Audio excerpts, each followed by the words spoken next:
Agora a gente vai falar sobre dor. Oh, assunto chato, né, gente? Sentir dor é chato demais.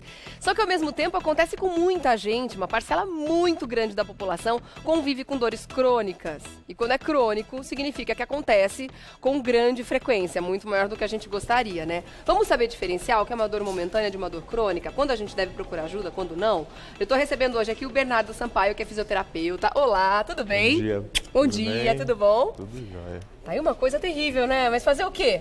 Pois é. Muita gente convive com ela, é bom a gente saber o que fazer nos momentos piores, né? Agora, o que me preocupou quando eu estava lendo ali a pauta, me informando mais sobre o assunto, é que realmente uma parcela enorme da população do mundo convive com dores diariamente, não é? Sim, sim. E dor a gente não pode levar como uma coisa de outro mundo, né? A gente tem que estar ciente que a dor ela vai estar presente na nossa vida e que a gente tem que arrumar um jeito de aliviar.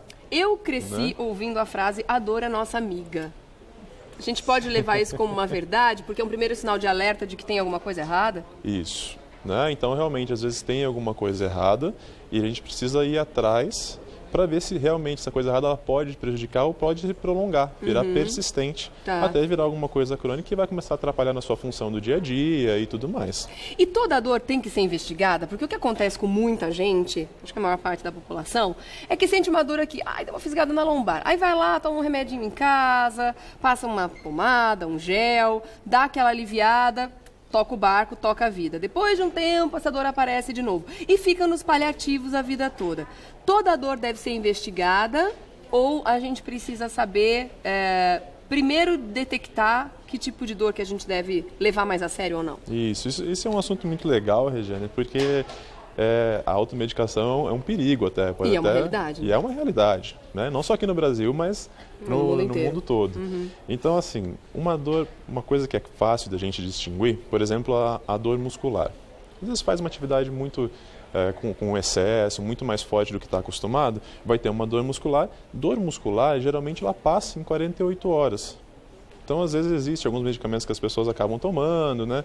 Mas ela tem que passar em 48, 72 horas. E muitas vezes a dor foi causada por um excesso de exercício, você pediu mais do músculo do que ele está acostumado a fazer, uma caminhada, enfim. Exatamente. Isso é uma dor tranquila, que a gente não deve se preocupar. Tranquila, ela vai desaparecer. Tá. Existem algumas outras que podem estar prejudicando alguns movimentos, e esses movimentos sendo prejudicados ao longo do tempo podem gerar alguns fatores mecânicos que desencadeiam sintomas persistentes, e aí levando, às vezes, até alguma degeneração, alguma inflamação, irritação de algum tecido, que vai dar uma coisinha um pouquinho mais forte, aí limitar um pouquinho o dia a dia. Tá bom.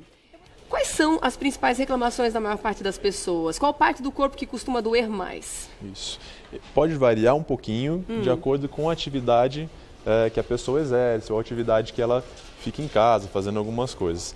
Então, essa prevalência de lesão assim, ou de dor pode mudar um pouquinho. Mas, em geral, a gente tem muita queixa de coluna lombar, quadril e joelho. Eu acho assim, pegando todos os dados, em geral, a gente pode colocar coluna lombar e joelho. Tá.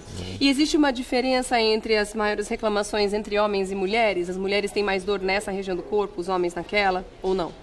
Existe, né? A mulher no joelho, ela acaba tendo um pouco mais de reclamação no que a gente chama de dor anterior, que é aquela dor bem na frente do joelho, que dá para subir, descer a escada. Entendi. O homem também tem esse sintoma, mas é menos comum do que nas mulheres. Tá. E as dores hoje podem vir, eu imagino, claro, tem uma somatória de fatores aí, né? Mas a gente pode colocar o estresse também como um vilão para as dores crônicas, como causadoras de situações que poderiam ter sido evitadas se a pessoa não tivesse exposta a tanto estímulo, a tanto estresse? Sim, com certeza. Quando a pessoa está com dor, ele acaba, vamos falar assim, um caldeirão. Imagina um caldeirão que está ligado no fogo máximo, lá borbulhando. Esse é o seu sistema nervoso com dor. Tá. Né? A gente tem que lembrar que a dor, o local, assim, é só uma resposta. O processamento dela ele é central. Então a gente está com esse caldeirão borbulhando e já está dando sintoma. O estresse vai fazer aumentar mais ainda esse fogo. Então, uma bola de neve? Isso, ele porque pode a dor estressa também, né? Isso. Então, ele pode aumentar essa sensibilidade. As alternativas são meios para diminuir essa sensibilidade.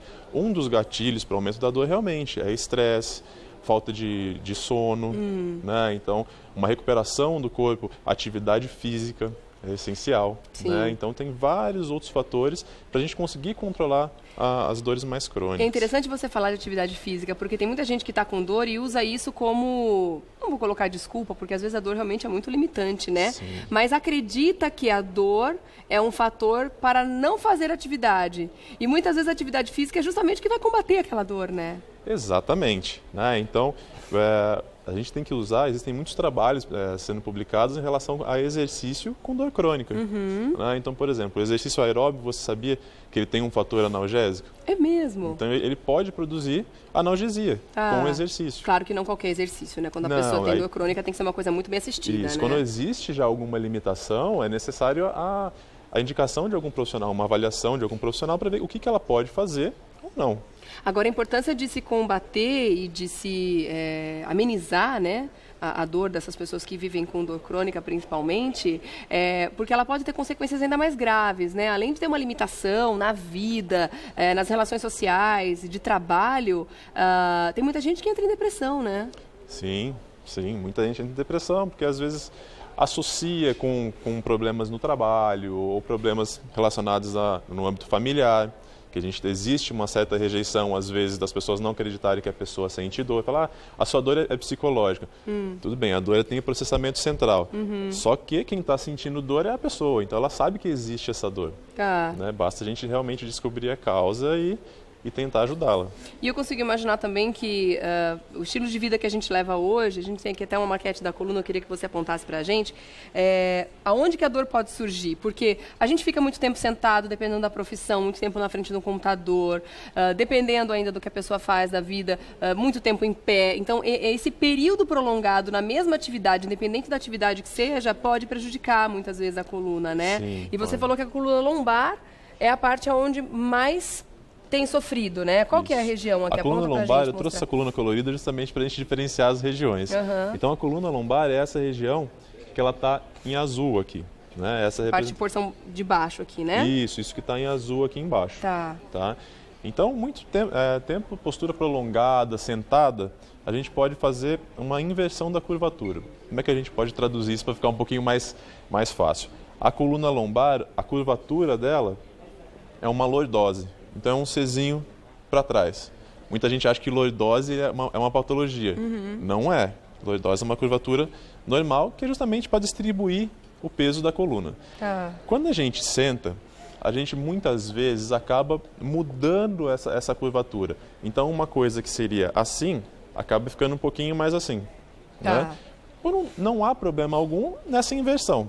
Né? Agora, por muito tempo, eu posso irritar um pouquinho as estruturas. Vamos fazer um teste? Vamos, claro. Aqui, ó. Faz assim.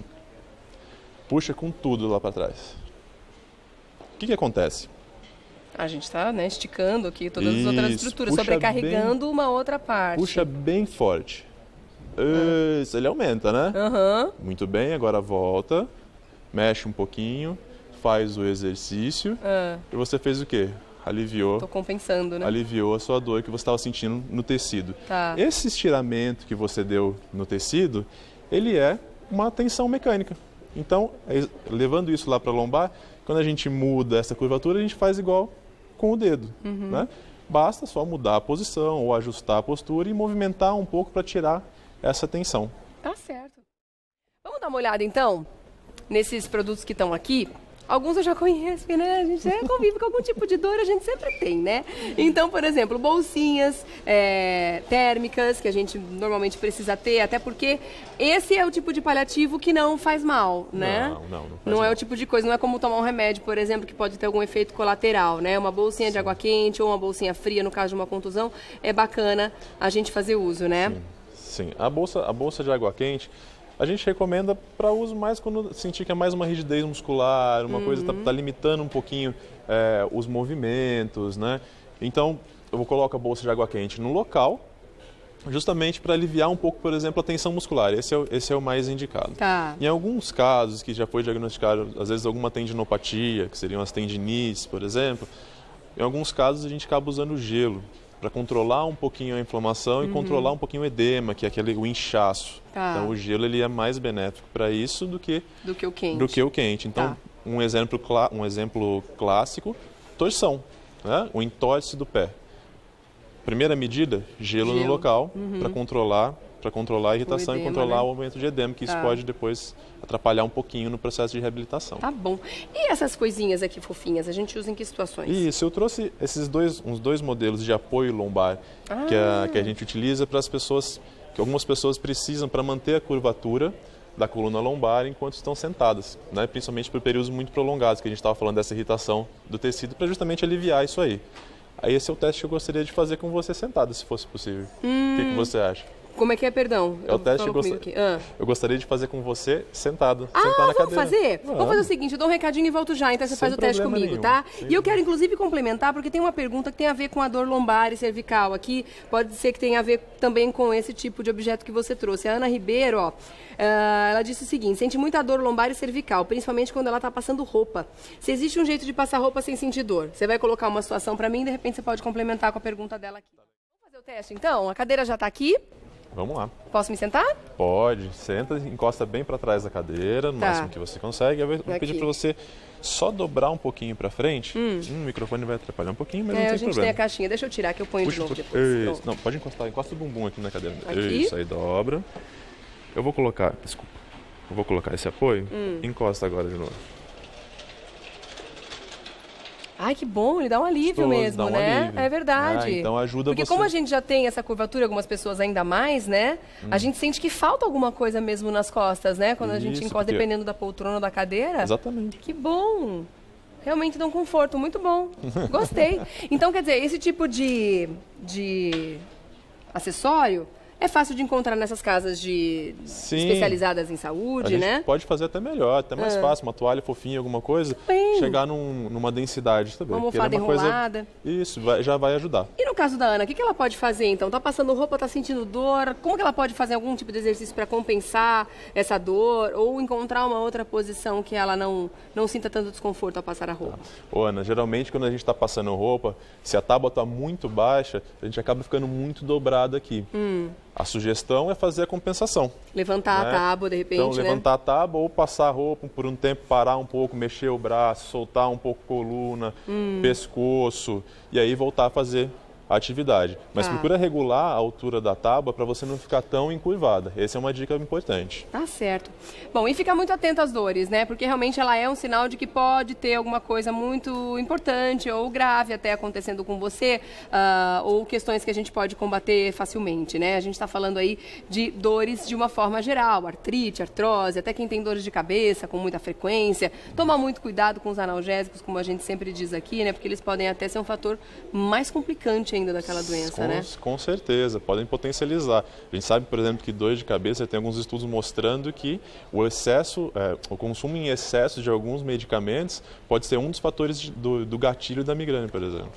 Pois é. Então vamos tomar cuidado, né, gente? Deixa eu agradecer então o Bernardo Sampaio, que é fisioterapeuta, esteve com a gente hoje falando sobre dores, né? Obrigada Muito obrigado. pela presença aqui, viu? Foi um prazer. Até uma próxima. O Até a prazer foi próxima. todo nosso. Tchau, tchau. Muito bom, né? E obrigada a você também que participou com a gente aqui através do nosso Instagram.